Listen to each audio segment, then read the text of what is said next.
ನಮಸ್ಕಾರ. ಎಷ್ಟೋ ಸತಿ ನಾನು ನಿಮಗೆ ಸೆಲ್ಫ್ ಲವ್ ಮಹತ್ವ ಏನು?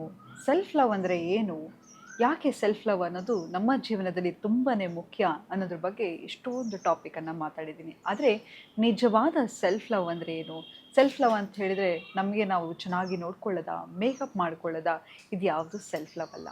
ಆದರೆ ನಿಜವಾದ ಸೆಲ್ಫ್ ಲವ್ ಏನು? ಯಾಕೆ ಸೆಲ್ಫ್ ಲವ್ ಅನ್ನೋದು ತುಂಬಾ ಮುಖ್ಯ ಅಂತ ಹೇಳಿದರೆ ಇವತ್ತು ನಾನು ಆ ಟಾಪಿಕ್ ಬಗ್ಗೆ ಮಾತಾಡ್ತಾ ಹೋಗ್ತಾ ಇದ್ದೀನಿ. ನೋಡಿ, ಒಂದು ವ್ಯಕ್ತಿ ಮಾತ್ರ ನೀವು ಸಾಯೋ ತನಕ ನಿಮ್ಮ ಜೊತೆ ಇರ್ತಾರೆ. ನಿಮ್ಮ ಜೊತೆ ಕಷ್ಟ ಆಗಿರಲಿ, ಸುಖ ಆಗಿರಲಿ, ನೋವಾಗಿರಲಿ, ದುಃಖ ಆಗಿರಲಿ, ಎಲ್ಲ ಟೈಮಲ್ಲೂ ಆ ವ್ಯಕ್ತಿ ನಿಮ್ಮ ಜೊತೆ ಇರ್ತಾರೆ. ಆ ವ್ಯಕ್ತಿ ಯಾರು ಗೊತ್ತಾ? ಈ ಕೂಡಲೇ ಕನ್ನಡಿ ಮುಂದೆ ಹೋಗಿ ನಿಂತ್ಕೊಳ್ಳಿ. ಹೌದು, ನೀವು ನೋಡ್ತಾ ಇರ್ತಕ್ಕಂತಹ ವ್ಯಕ್ತಿನೇ ನಿಮ್ಮ ಜೊತೆ ಇರೋರ್ತಕ್ಕಂಥವ್ರು. ಹೌದು, ಎಷ್ಟೋ ಸತಿ ನಮಗೆ ನಮ್ಮ ಬಗ್ಗೆ ಅರ್ಥನೇ ಮಾಡ್ಕೊಳ್ಳೋಕ್ಕೆ ಆಗೋದಿಲ್ಲ. ಎಷ್ಟೋ ಸತಿ ನಮಗೆ ನಮ್ಮ ಜೀವನದಲ್ಲಿ ಏನು ಬೇಕು, ಏನು ಬೇಡ, ಎಷ್ಟೋ ಸತಿ ನಿಮ್ಗೆ ಅನಿಸಿರುತ್ತಲ್ವ, ನನಗೆ ಗೊತ್ತಿತ್ತು ಆ ವ್ಯಕ್ತಿ ನನ್ನ ಜೀವನದಲ್ಲಿ ನಾನು ಬಂದರೆ ನನ್ನ ಜೀವನ ಹಾಳಾಗುತ್ತೆ ಅಂತ. ಆದರೂ ಆ ವ್ಯಕ್ತಿಯನ್ನು ನನ್ನ ಜೀವನದಲ್ಲಿ ಬಿಟ್ಕೊಂಡೆ. ಎಷ್ಟೋ ಸತಿ ನನಗೆ ಅನಿಸಿತ್ತು ಆ ವ್ಯವಹಾರ ನನಗೆ ಒಳ್ಳೆಯದಲ್ಲ ಅಂತ, ಆದರೂ ನಾನು ತಪ್ಪು ಮಾಡಿದೆ. ಹೀಗೆ ಎಷ್ಟೋ ಸತಿ ಅನಿಸಿರುತ್ತೆ. ಯಾಕೆ ನಾವು ಮೊದಲನೇದಾಗಿ ತಪ್ಪು ನಿರ್ಧಾರಗಳನ್ನು ಮಾಡ್ತೀವಿ ಅಂತ ಹೇಳಿದರೆ, ನಮ್ಮಲ್ಲೇ ನಮಗೆ ಆ ಒಂದು ಸೆಲ್ಫ್ ಡಿಸ್ಕನೆಕ್ಷನ್ ಇರುತ್ತೆ. ನಮ್ಮನ್ನು ನಾವು ಎಷ್ಟೋ ಸತಿ ದ್ವೇಷ ಮಾಡ್ಕೋತಾ ಇರ್ತೀವಿ ಗೊತ್ತಿಲ್ಲದೆ. ಹೌದು, ಏನಪ್ಪ ಆಗುತ್ತೆ ಅಂತ ಹೇಳಿದರೆ, ನೋಡಿ, ನಮ್ಮ ಜೀವನದಲ್ಲಿ ಏನನ್ನಾದರೂ ಸಾಧನೆ ಮಾಡಬೇಕು ಅಂತ ಹೋಗ್ತೀವಿ. ಎಷ್ಟೋ ಸತಿ ಅನ್ಕೋತೀವಲ್ಲ, ನನ್ನ ಕೈಲಿ ಎಲ್ಲಾಗುತ್ತೆ, ನನಗೆಲ್ಲಿದೆ ಮಾಡೋ ಇದು. ನಾನು ಎಷ್ಟೋ ಸತಿ ನಮ್ಗೆ ಯಾರನ್ನೋ ನೋಡಿದ್ರೆ ತುಂಬಾ ಇಷ್ಟಪಡ್ತಿರ್ತೀವಿ. ಅವ್ರನ್ನ ನೋಡಿದಾಗೆಲ್ಲ ನಮಗೇನೋ ಒಂಥರ ಸಂತೋಷ ಆಗ್ತಿರುತ್ತೆ, ಖುಷಿ ಆಗ್ತಿರುತ್ತೆ. ಆದರೆ ಪ್ರತಿ ಸತಿ ಅನ್ಕೋತೀವಿ, ನಾನು ಚೆನ್ನಾಗಿದ್ದೀನ ನೋಡೋಕ್ಕೆ, ಅವಳು ಯೋಗ್ಯತೆಗಿದ್ದೀನ ಅಥವಾ ಅವನ ಯೋಗ್ಯತೆಗಿದ್ದೀನ ಅಂಥೇಳಿ ಎಷ್ಟೋ ಸತಿ ನಮಗೆ ನಾವು ನಮ್ಮನ್ನು ಕ್ರಿಟಿಸೈಸ್ ಮಾಡ್ಕೋತಾ ಹೋಗ್ತೀವಿ. ಬೇರೆ ಯಾರೋ ನಮ್ಮ ಬಗ್ಗೆ ಮಾತಾಡೋದಿರಲಿ, ನಮ್ಮ ಬಗ್ಗೆ ನಾವೇ ಕ್ರಿಟಿಸೈಸ್ ಮಾಡ್ತೀವಿ. ಎಷ್ಟೋ ಸತಿ ನಮ್ಗೆ ಯಾರೋ ಒಬ್ಬರು ಅವಮಾನ ಮಾಡಿರ್ತಾರೆ, ನೋವು ಮಾಡಿರ್ತಾರೆ, ನಾವು ತುಂಬ ಪ್ರೀತಿ ಮಾಡೋರು ತುಂಬಾ ದುಃಖ ಮಾಡಿರ್ತಾರೆ. ಆದರೆ ನಾವೇನು ಮಾಡ್ತೀವಿ, ಎಲ್ಲ ತಪ್ಪನ್ನು ನಮ್ಮ ಮೇಲೆ ಹಾಕೋತಾ ಹೋಗ್ತೀವಿ. ಇದು ಕೂಡ ಸೆಲ್ಫ್ ಹೇಟ್ರೆಡ್ನೆಸ್. ಈ ಸೆಲ್ಫ್ ಲವ್ವಿಂದ ಏನಪ್ಪ ಆಗುತ್ತೆ ಅಂತ ಹೇಳಿದ್ರೆ, ನಿಮ್ಮ ಜೊತೆ ಇರ್ತಕ್ಕಂತಹ ಕನೆಕ್ಷನ್ ಜಾಸ್ತಿ ಆಗ್ತಾ ಹೋಗುತ್ತೆ. ಈಗ ಎಕ್ಸಾಂಪಲು, ನಿಮ್ಮ ಅಕ್ಕನೋ ತಂಗಿನೋ ತುಂಬ ಕಷ್ಟಪಟ್ಟು ನಿಮ್ಮ ಹತ್ರ ಬಂದಿರ್ತಾರೆ ಅಂತ ಇಟ್ಕೊಳ್ಳಿ. ಅವರನ್ನು ಹೇಗೆ ಮಾತಾಡಿಸ್ತೀರಾ? ತುಂಬಾ ಕಂಪ್ಯಾಷನೇಟ್ ಆಗಿ, ಅಥವಾ ತುಂಬ ತಾಳ್ಮೆಯಿಂದ, ತುಂಬ ಸಹನೆಯಿಂದ, ಎಂಪತಿಯಿಂದ, ಸಿಂಪತಿಯಿಂದ ಅವ್ರ ಹತ್ರ ಮಾತಾಡ್ತೀರಾ. ಅದೇ ನಿಮಗೆ ಕಷ್ಟ ಆಗುವಾಗ ನಿಮ್ಮ ಮೇಲೆ ಯಾಕೆ ನೀವು ಅಷ್ಟು ಹಾರ್ಷ್ ಆಗಿರ್ತೀರಾ? ನಿಮ್ಮ ಬಗ್ಗೆ ನೀವು ಯಾಕೆ ಅಷ್ಟು ನಿಷ್ಕೃಷ್ಟವಾಗಿರ್ತೀರಾ? ಎಷ್ಟೋ ಸತಿ ನಮ್ಮ ಬಗ್ಗೆ ನಾವು ಎಷ್ಟು ಕ್ರಿಟಿಸೈಸ್ ಮಾಡ್ಕೋತೀವಿ ಅಂತ ಹೇಳಿದ್ರೆ, ನಾನು ಸರಿಗಿಲ್ಲ, ಅದಕ್ಕೆ ನನಗೆಲ್ಲ ಹಿಂಗಾಗ್ತಾಯಿದೆ ಅಂಥೇಳಿ ಎಷ್ಟೋ ಸತಿ ನಮ್ಮ ಬಗ್ಗೆ ನಾವು ಮಾತಾಡ್ಕೊಂಡಿರೋದುಂಟು. ಆದರೆ ಸೆಲ್ಫ್ ಲವ್ ಏನಪ್ಪ ಅಂತ ಹೇಳಿದರೆ, ನಿಮ್ಮ ಬಗ್ಗೆ ನಿಮ್ಮ ಕಾಳಜಿ ತೊಗೊಳ್ಳೋದಾಗಿರ್ಬೋದು, ನಿಮ್ಮ ಜೊತೆ ನಿಮಗೊಂದು ಒಳ್ಳೆ ಕನೆಕ್ಷನ್ ಆಗಿರೋದಾಗಿರ್ಬೋದು, ಇದೆಲ್ಲವೂ ಕೂಡ ಸೆಲ್ಫ್ ಲವ್. ಇದು ತುಂಬ ಅಂದರೆ ತುಂಬ ಮುಖ್ಯ. ಯಾಕಂತ ಹೇಳಿದ್ರೆ, ನೀವು ನೋಡಿ, ಯಾವಾಗ ನೀವು ನಿಮ್ಮನ್ನು ಪ್ರೀತಿಸ್ಕೊಳ್ಳಿಕ್ಕೆ ಶುರು ಮಾಡ್ತಿರೋ, ನಿಮ್ಮ ಸುತ್ತಮುತ್ತ ಇರೋರು ಎಲ್ಲರೂ ನಿಮ್ಮನ್ನು ಪ್ರೀತಿಸ್ತಾ ಹೋಗ್ತಾರೆ. ಒಂದು ಸಣ್ಣ ಉದಾಹರಣೆ ಕೊಡ್ತೀನಿ. ಕಳೆದ ಸಂಚಿಕೆಯಲ್ಲೂ ಈ ಉದಾಹರಣೆ ಕೊಟ್ಟಿದ್ದೆ, ಆದರೆ ಇದು ತುಂಬ ಅಂದರೆ ತುಂಬಾ ಮುಖ್ಯ. ನೀವು ಯಾರ್ದೋ ಒಬ್ಬರು ಮನೆಗೆ ಹೋಗ್ತೀರಾ. ಹೋದಾಗ ಆ ಮನೆ ತುಂಬ ಗಲೀಜಾಗಿರುತ್ತೆ. ಸಿಗರೇಟ್ ಪ್ಯಾಕೆಟ್ ಇರುತ್ತೆ, ಬಿಯರ್ ಬಾಟ್ಲುಗಳಿರುತ್ತೆ, ಊದ್ಕಡ್ಡಿ, ಕೂದಲು, ಕಸ ಕಡ್ಡಿ ಎಲ್ಲ ಇರುತ್ತೆ. ಆ ಮನೆ ಕಸ ಗುಡಿಸಿ ಎಷ್ಟು ವರ್ಷ ಆಗಿರುತ್ತೋ ಗೊತ್ತೇ ಇರಲ್ಲ, ಅಷ್ಟು ಗಲೀಜಾಗಿರುತ್ತೆ. ನಿಮ್ಮ ಬಾಯಲ್ಲಿ ಒಂದು ಚಾಕ್ಲೇಟ್ ಇರುತ್ತೆ, ಕೈಯಲ್ಲಿ ಚಾಕ್ಲೇಟ್ ರ್ಯಾಪರ್ ಇರುತ್ತೆ. ಆ ರ್ಯಾಪರನ್ನು ಏನು ಮಾಡ್ತೀರಾ? ಅಲ್ಲೇ ಹಾಕ್ಬಿಡ್ತೀರಾ ಅಲ್ವಾ?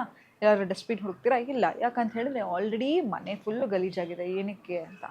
ಅದೇ ಇನ್ನೊಂದು ಮನೆಗೆ ಹೋಗ್ತೀರಾ, ತುಂಬಾ ಚೆನ್ನಾಗಿರುತ್ತೆ, ಫ್ರೆಶ್ ಫ್ಲವರ್ಸ್ ಇರುತ್ತೆ, ಸುಗಂಧ ಭರಿತವಾಗಿರುತ್ತೆ, ಸೋಫಾ ಸೆಟ್ ತುಂಬ ಕ್ಲೀನಾಗಿರುತ್ತೆ, ಪಿಲ್ಲೋ ಕವರ್ಗಳಿರುತ್ತೆ, ಫ್ರೆಶ್ ಆಗಿರುತ್ತೆ. ಮನೆಗೆ ಹೋದ್ರೇ ಏನೋ ಒಂಥರ ಉಲ್ಲಾಸ ಅನಿಸ್ತಿರುತ್ತೆ. ಅದೇ ಸೇಮ್ ಚಾಕ್ಲೇಟ್ ರ್ಯಾಪರ್ ಇರುತ್ತೆ ನಿಮ್ಮ ಹತ್ರ, ಬಾಯಲ್ಲಿ ಚಾಕ್ಲೇಟ್ ಇರುತ್ತೆ. ಎಲ್ಲಿ ಹಾಕ್ತೀರಾ ರ್ಯಾಪರನ್ನು? ಡಸ್ಟ್ಬಿನಲ್ಲಿ ಅಲ್ವಾ?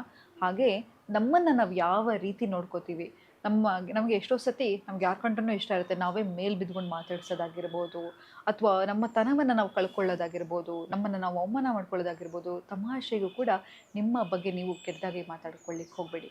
ಪ್ರತಿ ಸತಿ ನಿಮ್ಮ ದೇಹಕ್ಕೆ ಗೊತ್ತಾಗಲ್ಲ.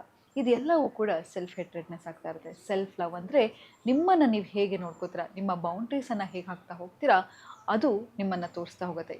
ಎಷ್ಟೋ ಸತಿ ನಮಗೆ ಏನು ಬೇಕು ಅನ್ನೋದೇ ನಮಗೆ ಗೊತ್ತಿರಲ್ಲ. ನೋಡಿ, ನಿಮ್ಮನ್ನು ನೀವು ಒಂದು ಸಣ್ಣ ಮಗುವಿನ ರೀತಿ ಕಾಳಜಿ ಮಾಡೋದನ್ನು ಕಲ್ತ್ಕೊಳ್ಳಿ. ಒಳ್ಳೆ ಎಕ್ಸಸೈಸ್ ಮಾಡೋದಾಗಿರ್ಬೋದು, ಕೆಲವೊಮ್ಮೆ ನೀವು ನಿಮ್ಮನ್ನು ನೀವು ಟ್ರೀಟ್ ಮಾಡ್ಕೊಳ್ಳಿಕ್ಕೆ ಒಳ್ಳೆ ಸ್ಪಾಗೆ ಹೋಗೋದಾಗಿರಬಹುದು, ಅಥವಾ ಮೆಡಿಟೇಷನ್ ಮಾಡೋದಾಗಿರಬಹುದು, ನಿಮಗೆ ನೀವು ಫ್ಲಾರ್ಸ್ ತೊಗೊಳ್ಳೋದಾಗಿರ್ಬೋದು. ಯಾವಾಗ ನೀವು ಅದನ್ನೆಲ್ಲವನ್ನು ನಿಮಗೆ ನೀವು ಮಾಡ್ಕೋತಾ ಹೋಗ್ತೀರಾ, ನೀವು ಅಂತ ನಿಮ್ಮನ್ನು ಮರ್ಯಾದೆ ಕೊಡೋರು, ನಿಮ್ಮನ್ನು ರೆಸ್ಪೆಕ್ಟ್ ಮಾಡೋರು ಅನ್ನೋವರನ್ನೇ ಆಕರ್ಷಿಸ್ತಾ ಹೋಗ್ತೀರಾ. ಯಾವಾಗ ನೀವು ಕೀಳಾಗಿ ನಿಮ್ಮ ಬಗ್ಗೆ ಮಾತಾಡ್ಕೊಳ್ಳೋದಾಗಿರ್ಬೋದು, ನಿಷ್ಕೃಷ್ಟವಾಗಿರೋದಾಗಿರ್ಬೋದು, ಕ್ರಿಟಿಸೈಸ್ ಮಾಡೋದಾಗಿರ್ಬೋದು, ಇದೆಲ್ಲವನ್ನು ಮಾಡ್ತಾ ಹೋದರೆ ನೀವು ಮೀಟ್ ಮಾಡೋರು ಎಂಥವ್ರಾಗಿರ್ತಾರೆ ಅಂತ ಹೇಳಿದರೆ ನಿಮ್ಮನ್ನು ಹಾಗೆ ನೋಡ್ಕೊಳ್ಳೋರು. ಯಾವತ್ತೂ ಈ ಎಕ್ಸಾಂಪಲನ್ನು ನೆನ್ಪಿಟ್ಕೊಳ್ಳಿ. ಒಂದು ಕ್ಲೀನಾಗಿರೋ ಮನೆ, ಒಂದು ಗಲೀಜಾಗಿರೋ ಮನೆ. ಸೊ ನೀವು ಹೇಗೆ ನಿಮ್ಮನ್ನು ನೀವು ನಿಮ್ಮ ಬಗ್ಗೆ ಭಾವಿಸ್ತಾ ಹೋಗ್ತಿರೋ, ಯದ್ಭಾವಂ ತದ್ಭವತಿ ಅಂತ ಹೇಳ್ತಾರೆ. ನಿಮ್ಮನ್ನು ನೀವು ಹೇಗೆ ನೋಡ್ಕೋತಾ ಹೋಗ್ತೀರಾ, ಆಚೆ ಜನ ಕೂಡ ನಿಮ್ಮನ್ನು ಹಾಗೆ ನೋಡ್ತಾ ಹೋಗ್ತಾರೆ. ಹಾಗಾಗಿ ನಿಮ್ಮ ಮೇಲೆ ನಿಮಗೆ ಎಂಪತಿ ಇರಲಿ. ಎಷ್ಟೋ ಸತಿ ಎಲ್ಲರಿಗೂ ಕಷ್ಟ ಅನ್ನೋದಿದ್ದೇ ಇರುತ್ತೆ ಅಲ್ವಾ?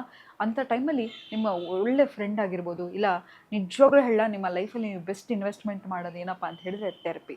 ಯಾರಾದರೂ ಒಂದು ಆಪ್ತ ಸಮಾಲೋಚಕರ ಹತ್ರ ಹೋಗೋದಾಗಿರ್ಬೋದು, ಕೌನ್ಸಿಲರ್ ಆಗಿರೋದು, ಒಂದು ಸೈಕಾಲಜಿಸ್ಟ್ ಹತ್ರ ಹೋಗಿರೋದಾಗಿರ್ಬೋದು, ನಿಮ್ಗೆ ಏನು ಅನ್ನಿಸ್ತಿದೆ ಅನ್ನೋದ್ರ ಬಗ್ಗೆ ಮಾತಾಡಿ. ಎಷ್ಟೋ ಸತಿ ನಮಗೆ ದೇಹಕ್ಕೆ ಹುಷಾರಾಗಿಲ್ಲ ಅಂತ ಹೇಳಿದ್ರೆ ನೀವು ಹೋಗ್ತೀರಾ ಡಾಕ್ಟರ್ ಹತ್ರ, ಮಾನಸಿಕ ಡಾಕ್ಟರ್ ಹತ್ರ ಹೋಗಬೇಕಾದ್ರೆ ಯಾಕೆ ಆ ತಳಮಳ, ಯಾಕೆ ಅಯ್ಯೋ ನನ್ನನ್ನು ಏನು ಅಂದ್ಕೊಂಡ್ಬಿಡ್ತಾರೋ, ನಾನು ಹುಚ್ಚ ಅನ್ಕೋತಾರೆ? ಖಂಡಿತವಾಗ್ಲೂ ಇಲ್ಲ. ನೀವು ನಂಬ್ತೀರಾ, ಪ್ರತಿ ತಿಂಗಳು ನಾನು ನನ್ನ ಥೆರಪಿಸ್ಟ್ ಹತ್ರ ಮೀಟ್ ಮಾಡೇ ಮಾಡ್ತೀನಿ. ಅಥವಾ ಬೇರೆ ಬರೀ ನನ್ನ ಕೌನ್ಸಿಲರ್ ಹತ್ರ ಹೋಗೋದಾಗಿರೋದಾಗಿರ್ಬೋದಲ್ಲ, ನಾನು ಸೌಂಡ್ ಹೀಲಿಂಗ್ ತೊಗೊಳ್ಳೋದಾಗಿರ್ಬೋದು, ಅಥವಾ ಇನ್ನೊಂದು ನನಗೆ ಗೊತ್ತಿರ್ತಕ್ಕಂಥ ಸ್ಪಿರಿಚುವಲ್ ಹೀಲಿಂಗ್ ಆಗಿರ್ಬೋದು, ರೇಖಿ ಆಗಿರ್ಬೋದು, ಯಾವುದಾದ್ರೂ ಒಂದು ಹೀಲಿಂಗನ್ನು ನಾನು ತಗೊಳ್ತಾನೆ ಇರ್ತೀನಿ. ಯಾಕಂತ ಹೇಳಿದ್ರೆ ನನ್ನ ಮೇಲೆ ನಾನು ಇನ್ವೆಸ್ಟ್ ಮಾಡ್ಕೊಳ್ಳೋದು ತುಂಬಾ ಇಂಪಾರ್ಟೆಂಟ್. ಯಾಕಂತ ಹೇಳಿದ್ರೆ ನಾವು ಚೆನ್ನಾಗಿದ್ರೇ ನಾವೆಲ್ಲರ ಜೊತೆನೂ ಚೆನ್ನಾಗಿರೋಕ್ಕೆ ಸಾಧ್ಯ. ನಮ್ಮ ಜೊತೆ ಇರ್ತಕ್ಕಂಥ ಸಂಬಂಧ ಇದೆಯಲ್ವಾ, ಅದು ಮುಖ್ಯ. ಯಾವಾಗ ನಮಗೆ ನಮ್ಮ ಮೇಲೆ ಒಂದು ವಿಶ್ವಾಸ ಇರಲ್ಲ, ನಮ್ಮ ಮೇಲೇ ನಮಗೆ ಒಂದು ಕನೆಕ್ಷನ್ ಇರಲ್ವೋ, ಯಾರ ಜೊತೆ ಕೂಡ ನಾವು ಖಂಡಿತವಾಗ್ಲೂ ಚೆನ್ನಾಗಿರೋಕ್ಕೆ ಸಾಧ್ಯ ಇಲ್ಲ.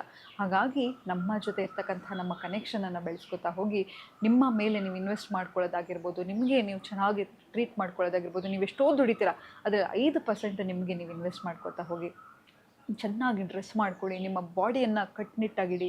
ನೀವು ಯಾವಾಗ ನೋಡೋಕ್ಕೆ ಚೆನ್ನಾಗಿ ಕಾಣಿಸ್ತೀರ, ನೋಡೋಕ್ಕೆ ಚೆನ್ನಾಗಿರಬೇಕು ಅಂತ ಹೇಳಿದರೆ ಬಣ್ಣ ಮಾತಾಡ್ತಾ ಇಲ್ಲ, ಅಥವಾ ಆಕರ್ಷಕವಾಗಿರಬೇಕು ಅಂತಲ್ಲ. ದೇವರು ಕೊಟ್ಟಿರ್ತಕ್ಕಂಥ ಮೊದಲನೇ ಗಿಫ್ಟ್ ಏನಪ್ಪ ಅಂತ ಹೇಳಿದ್ರೆ ನಮ್ಮ ದೇಹ. ಅದನ್ನು ಗಟ್ಟಿಮುಟ್ಟಿಯಾಗಿ ಇಟ್ಕೊಳ್ಳಿ, ಅದನ್ನು ಆರೋಗ್ಯವಾಗಿ ಇಟ್ಕೊಳ್ಳಿ, ಅದನ್ನು ಅಚ್ಚುಕಟ್ಟಾಗಿ ಇಟ್ಕೊಳ್ಳಿ. ಅದು ನೀವು ದೇವರಿಗೆ ತೋರಿಸ್ತಕ್ಕಂತಹ ಗ್ರ್ಯಾಟಿಟ್ಯೂಡ್ ಅಲ್ವಾ?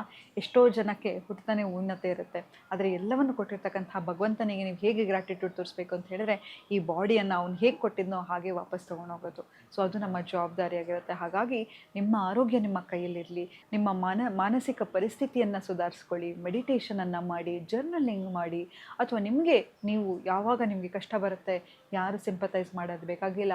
ನಿಮ್ಮ ಮೇಲೆ ನೀವು ಕ್ರಿಟಿಸೈಸ್ ಮಾಡ್ಕೋಬೇಡಿ. ನಿಮ್ಗೇನು ಭಾವನೆ ಇರುತ್ತೆ, ಏನಿರುತ್ತೋ ಅದನ್ನು ಜರ್ನಲಿಂಗ್ ಮಾಡ್ತಾ ಹೋಗಿ. ತಿಂಗಳಿಗೆ ಒಂದು ಸತಿ ಆದರೂ ಯಾವುದೋ ಒಂದು ಥೆರಪಿ ತೊಗೊಳ್ಳೋದಾಗಿರ್ಬೋದು, ಅಥವಾ ಒಂದು ಹೊಸ ಜಾಗಕ್ಕೆ ಟ್ರಾವೆಲ್ ಮಾಡೋದಾಗಿರ್ಬೋದು.